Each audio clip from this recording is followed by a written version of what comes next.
daily soccer podcast with the Global Sports Podcast Network. Hello and welcome to the Daily Newcastle. My name is Iain Mackay. I'm your host tonight. And tonight we've got a Newcastle against Forest crossover preview, and I'm joined by Marley Gillott, Nottingham Forest fan extraordinaire, who is actually travelling to the game tomorrow, which is a real big plus.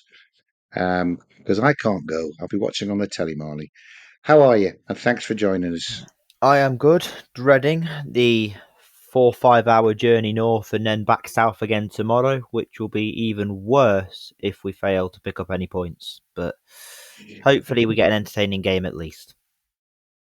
Well, and we did have a look at those. Michael had a look at the stats, and I think there's only one occasion in the last 6 games between us where both teams have failed to score.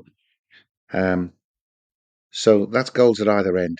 4-3 last year, you couldn't complain, even though you went home with no points. And you probably travelled home. You probably flew home yourself without the coach the year before when you won 3-1. But anyway, look, that is for the game tomorrow. And we are, of course, going to come and look on the teams and selections and predictions and all the rest of it. However, I think it's only right, and I think you have been denied your platform to let the public know what the hell is going on at Forest. Finished the season with European campaign to have this year. Seemed to strengthen really well in the transfer market. 3 up at half time in the first game when you stuffed Brentford, and then Nuno got sacked and Postecoglou's come in, and not much to write home about.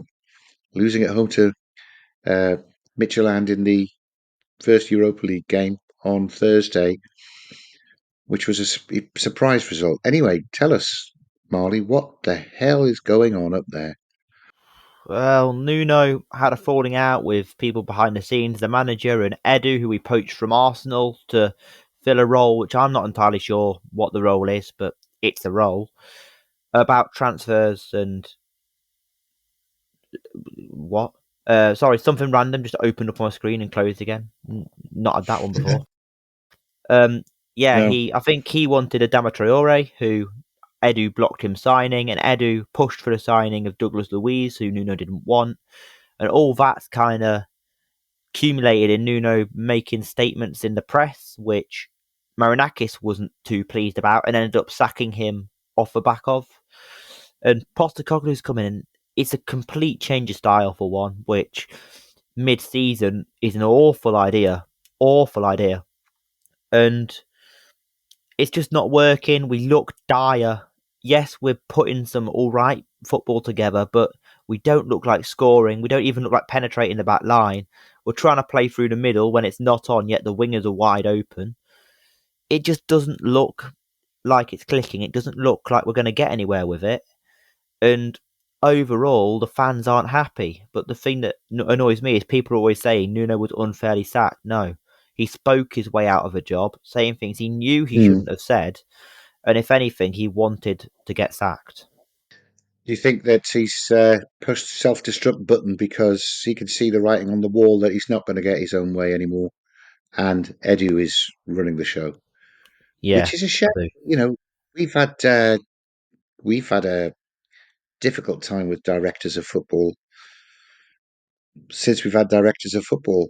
Dan Ashworth being poached by Man United and spending more time in his garden than he did working for either Newcastle or Manchester United. Followed by Paul Mitchell, who seemed to have a fetish about Mark Gahey and nothing else, and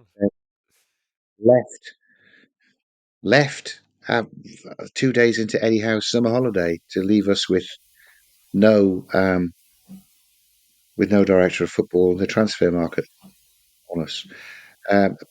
It was him apparently who officially pulled the plug on offering Isak a new contract because he still had 4 years of his old contract left, which I think is the root cause as to why he plays for Liverpool now and not for Newcastle. Yeah, directors of football, who'd have him? Can't live with him, can't live without them, they'd say, or is that wives? I'm not. So yeah, well, but it does seem to make no sense to even somebody just watching as an interested bystander that you would try to convert the archetypal low block defend hit on super fast transition team, which was so successful last year, with a sort of a tippy tappy all out attack team, which doesn't make any sense. It's encapsulated in that Nuno wanted Adama Traore and instead ended up with Douglas Luiz, who is going to be exercising the degree of control in midfield and all the rest of it. I mean, is there anybody that is thinking this is a good thing? Um, I think there was an air originally of optimism that we've got a manager in who's a serial winner, and because he's a serial winner, we thought maybe for once in our lifetimes we will come out of it with a trophy. But what we were ignoring is the sheer velocity of his change in style and the fact that he was arguably lucky with the squad he had and the opponents he came up against to win the trophy he won. So, Mm. United had a lot of brilliant results, but just weren't good enough to get over the line in the final. I just don't feel like it was ever going to work. I don't feel like he was a smart appointment. I personally wanted the former German boss Joachim Löw, who won them the World Cup, if we're going to go with anyone for their honours. I think a lot of fans wanted to Mm. try and poach Marco Silva or Andoni Iraola, and there was a few even whispering about the optimism of trying to get Palace's manager Oliver Glasner. So to end up with, of all people, Postecoglou, and to be going like this, it just feels really frustrating. There was no gap though, was there? He was appointed almost immediately. So that's all taken place before Nuno got sacked, I think. And it looked as if Marinakis just wants the guy who's going to win him the Europa League and nothing else. But you were telling me that they've got some sort of relationship, that they're golf buddies or something. There were pictures quite a while ago, back when Steve Cooper was the Nottingham Forest. Steve Cooper, a holiday villa in Greece with a Forest board member and Ange Postecoglou in the swimming pool, plus the fact that Marinakis presented an award to Postecoglou last season. There is an air of possibility or probability that there is a friendship between the two of them, and that could be a large part of the reason he's been appointed.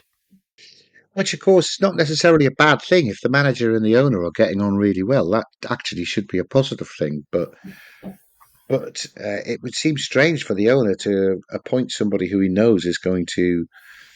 It's ridiculous. It's like forming a string quartet with a whole load of woodwind musicians. It's so far different. Um, anyway, you did strengthen in the transfer market. Are there any of these new players that you have had a chance to impress you at all? I mean, I've loved watching Ndoye. He looks an exciting player. He looks like you're not going to miss Elanga at all. Dan Ndoye looks like he's going to be exceptional once he's properly settled into English football. I think you can see airs of him needing to settle a bit more, but other than that, he does look very good. Delane Bakwa, there's been airs of positivity about him, but still a lot of improving to do on him. There's been some really big disappointments. I think that Arnaud Kalimwendo was supposed to be one of the